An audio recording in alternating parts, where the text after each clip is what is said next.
everyone, and welcome back to the show. Today I want to talk about sleep. And yes, I know we just went through daylight saving time and we rolled the clocks back 1 hour, so you kind of got another hour, right? But if you're a parent, you just woke up an hour earlier, right? And you lived your whole day by 7 a.m. Now, I'm going to tie in daylight saving with sleep. But I also just want to talk about how even just losing a little bit of sleep, like an hour or two, or sleeping less than 6.5 hours frequently, how that affects your blood sugar and your energy and your mood. You might be feeling sluggish, you're craving more carbs, maybe your weight is kind of all over the place, your focus just isn't there. And there is a really deep connection between sleep and glucose. And so today I want to go behind some of the science of the energy processes that our bodies go through, geek out a little bit over our mitochondria and how those processes of energy get interrupted, just like when we're not getting proper sleep and sunlight exposure. So I want to talk about what's happening in our bodies when we don't get enough sleep and how that translates into glucose essentially, and why we need to be caring about that, because it's not just about what we're eating that's impacting our glucose. There is a lot that can be said about sleep and sunlight when it comes to managing glucose. So let's explore why this all happens, how sleep and glucose are connected, and just some simple strategies to protect your energy, even when the clock changes.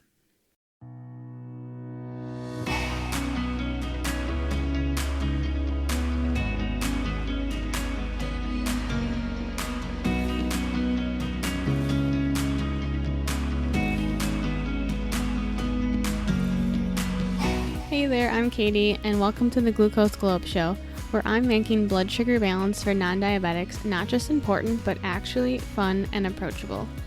I'm a girl mama, problem solver, wellness advocate, and someone who turned a deep dive into metabolic health into real-life results, like healing my insulin resistance and unlocking my fertility journey. This podcast is your backstage pass to everything I've learned and I'm still learning about glucose, longevity, how to beat your cravings, and stop feeling hangry. Why does this all matter? Because when your blood sugar's in check, everything just feels better, from your mood to your energy and overall health. Here we'll talk about glucose tracking, eating for balance, optimizing your health, fertility, navigating the healthcare system, a holistic approach to wellness, and biohacking your way to feeling amazing for years to come. I'm in the trenches right alongside you, working daily to manage my own glucose and have more energy for the things I love. So whether you're ready to kickstart your health, deepen your understanding of how food impacts your body, or just want a relatable space to learn and grow, you're in the right place. Let's get glowing.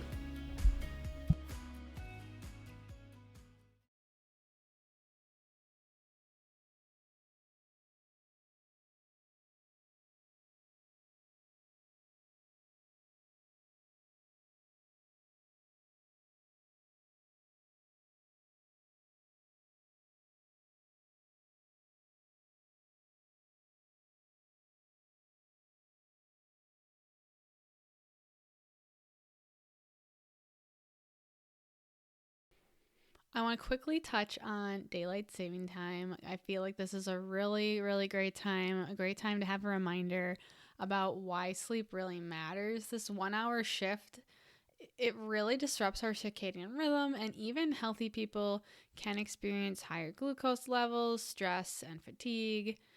And research shows why this time change is actually really bad. There is an increased risk of heart attack, stroke, missed medical appointments, ER visits, higher blood pressure, car crashes, and more. I mean, yikes, that sounds really scary. So I think when we're ignoring our sleep habits and ignoring our circadian rhythm, it's affecting our health way more than people are talking about.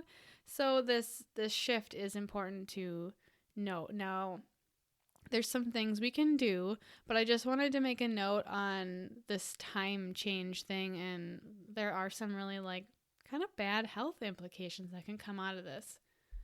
But I do want to dive into some of the science and light exposure and how we can continue to work even through this time change on resetting our circadian rhythms. So let's talk about light exposure. Most of us don't realize how deeply light is influencing our metabolism. Our cells are literally programmed to sync with natural light. So when the sun goes up in the morning, our cells are like, okay, I need to be active and I should be eating now. And then when it gets dark at night, it's time to be fasting and resting. Now, our modern lifestyle has sort of like got all of this out of whack.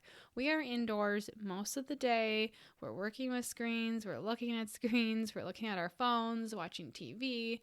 We're under this dim artificial light all day. Staring at the screens at night isn't helping. And basically, we are sending ourselves all of these mixed messages. And I get it. Like, we have things in the evenings. We've got sports. We go out with our friends. We're just watching TV. Also, like this hustle culture of like working late on our computers, like no rest. It's like literally damaging our cells. We cannot get the proper rest we need to restore and repair our bodies and our cells.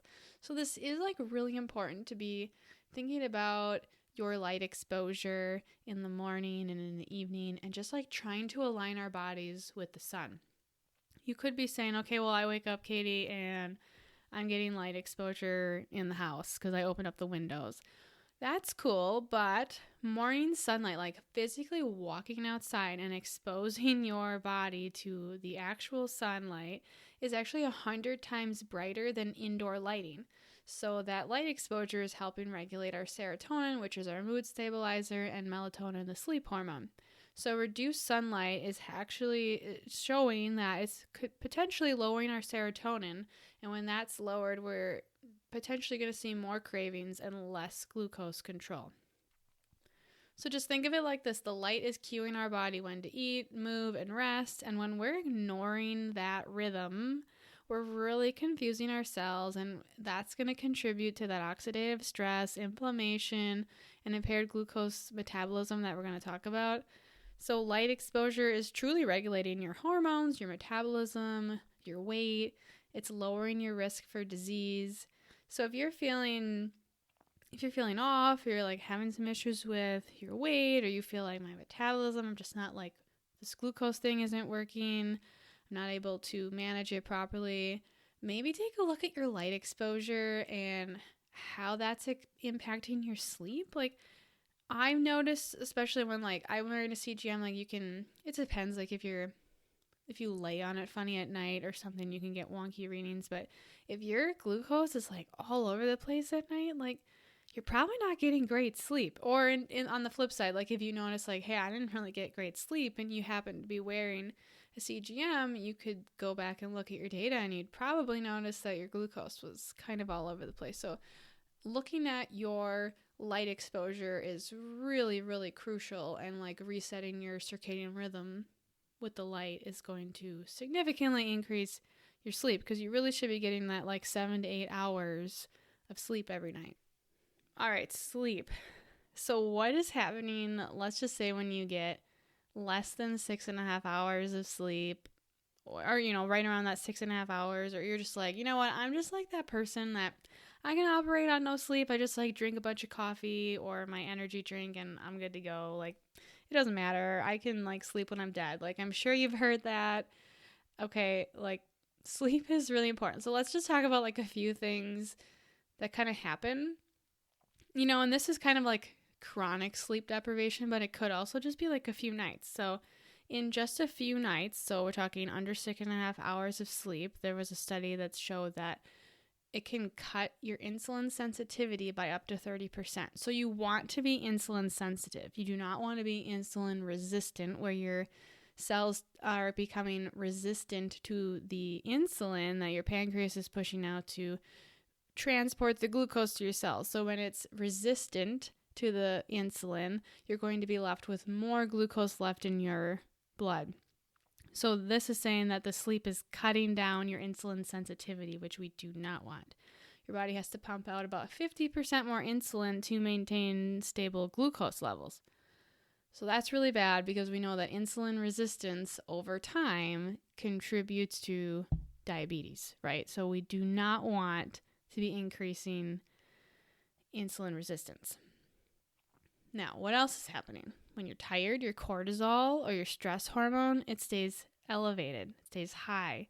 It's telling your body like you're under stress, so hang on to that glucose.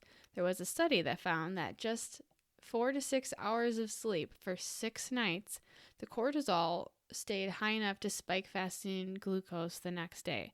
So the cortisol, if you're never reducing your cortisol, and even through the night, you're going to be waking up with higher glucose levels. And so sleep deprivation is contributing to the cortisol remaining high. So that's sleep is then causing the cortisol. The cortisol is then kind of causing the blood sugar to stay elevated, right? Sleep deprivation, let's talk about like chronic overeating or weight gain, so sleep is going to alter your hunger hormones. There was a study that showed 12 healthy men restricted sleep for 2 days, and they saw an elevation in the hunger hormone ghrelin and a decrease in the satiety hormone leptin. So what's happening when your hunger hormone is elevated? You're going to be hungry, right? And you never feel satiated. You never feel full. So what do we all want in those situations? We want carbohydrates. So you're probably going to the drive-thru. You're probably eating all the carbs you possibly can, and they're probably not the great ones, right? So that's where not sleeping. Do you ever feel like, man, I just want carbs, or I'm like, you just maybe snacking all day, and that's leading to weight gain and contributing to blood sugar, insulin resistance issues, all because you weren't sleeping, right? So start to see the connection between maybe weight fluctuations, light exposure, sleep. These are really connected, guys.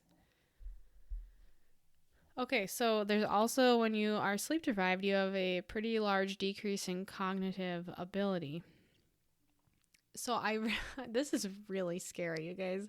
I read that, so if you have 19 straight hours of no sleep, right? Okay, I don't know how often you do that, right? But let's just, for the sake of this is scary. 19 hours of no sleep. You're cognitively impaired, as if similar to someone with a blood alcohol level at the legal limit of 0.08%.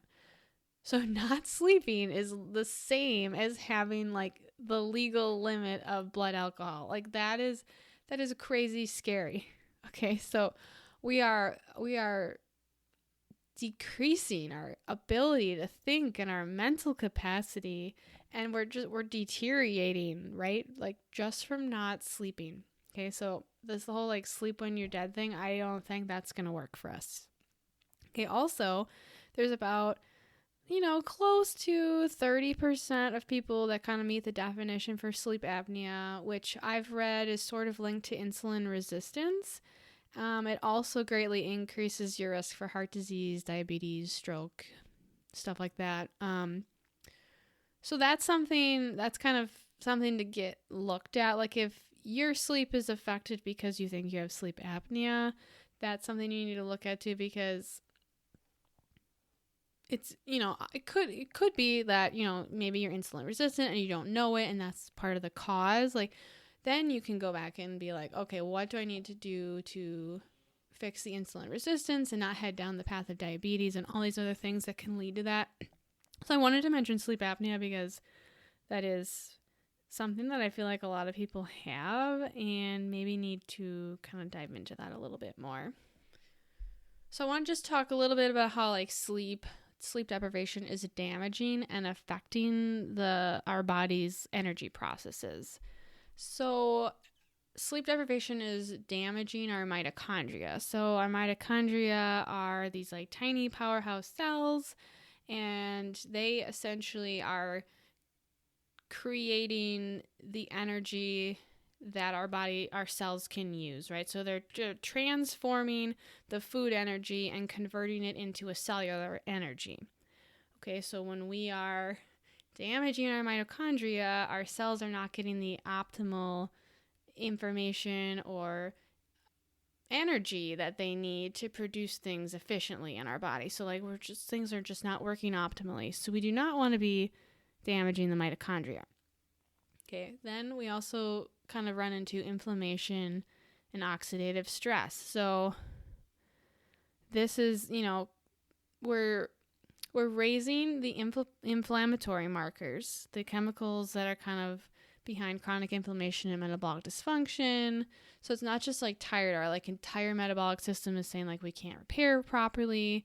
There's like an increase in free radicals, and free radicals are damaging the cells in our bodies, which is kind of leading to that oxidative stress.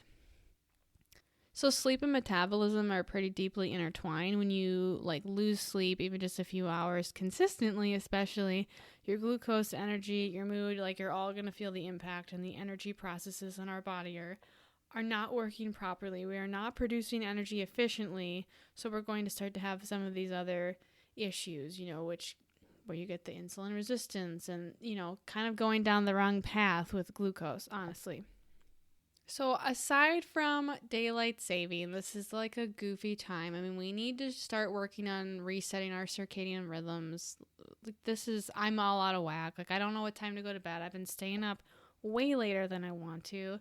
I've been working out at different times. Like, my whole schedule is off. So really what's important is trying to keep that same wake and bedtime times, right? So like trying to wake with the sun, going to bed with the sun going down is really hard right now because it's like pitch black at 5:30 p.m. and like you're like, hey, we got stuff going on, like I have to go places. So blue light blocking glasses in the evening, like when the sun goes down, you do not want that light anymore, in your eyes. It's like when you walk outside in the morning to get that sun exposure and your body is saying, all right, I'm ready to like go do stuff. I'm ready to be active. I'm ready to eat. We want our bodies when the sun goes down to be thinking fasting, sleeping, restore and repair our cells time. So wearing blue light blocking glasses is really going to help keep that light out. I use the amber colored ones. I can link to the ones that I use. I've been using them for over 5 years and I love them. They work for me. Like if you do need to be working on the computer or you want to watch a movie, like pop those on. And like even any tiny little light exposure, if you would take them off, is going to reset your cells essentially. So if you're having a hard time falling asleep, especially with this time change, wearing those can be really effective. Now there's other things we can do, right? We talked about getting outside. Get outside. Don't count the I opened up the blinds for my light exposure. Get outside for, if you can, 5 to 10 minutes. Go for a walk around the block. Do what you got to do to get that light into your body so that your cells can be like, all right, it's time. Now, of course, we can avoid caffeine later in the day. We can dim the lights. We can try and limit our screen time, maybe an hour before bed. I like to journal or read books, just sort of do a meditation, tell my body this is time to start winding down. Like having good sleep hygiene habits is just a really great idea because it's signaling to your body what you want it to do, which is rest and repair. So having just kind of an understanding of some habits and how you're exposing your body to light in the evenings hours and in the daytime and just resetting your circadian rhythm is just some things that we should be doing to try and get that 7 to 8 hours of sleep consistently. Now, of course, I'm in a stage right now where sleep can be inconsistent. If my toddler wakes up, especially when she was a newborn, we didn't sleep for 18 months. So there are stages of life, right, where your sleep is going to be different, and then you can look at other areas of your life that you can control. Because for me, it's out of my control, right? If she wakes up and I get a bad night's sleep, it's well, too bad, I got to move on. But if you kind of have some of these habits consistently in your life, you should be able to kind of jump back in, right? Another thing that I've been trying lately is I've been taking magnesium glycinate before bed. That there's 7 different types of magnesium, but that is one that's good for in the evening hours. So you could try taking that an hour before bed if you're struggling. I've also been taking magnesium malate sometimes earlier in the day. I've been playing around with that because magnesium is also really good for regulating glucose levels, and a lot of us are magnesium deficient. So something to consider, but if you're having specific issues with maybe sleep, you could try magnesium glycinate. That could be a good option for you. All right, I just want to recap. So sleep, light, metabolism, glucose, they're all really deeply connected. Losing sleep, chronic sleep deprivation can certainly raise insulin resistance or your risk for heading in that direction. It raises your cortisol, increases inflammation in the body. It impairs or damages your mitochondria, which is creating the energy in our body, and we don't want to be destroying that. So by prioritizing consistent sleep, the proper light exposure, of course with like managing glucose and our smart meal choices throughout the day, it really just gives our body the best chance to function optimally. So again, get your 7 to 8 hours consistently, reset your circadian rhythm. We talked about light exposure, and really just work towards getting that really good sleep so that you can set yourself up for stable glucose and energy throughout the day. So thanks for tuning in today. I hope you enjoyed today's episode, and go get your blue light blocking glasses and get some good sleep tonight.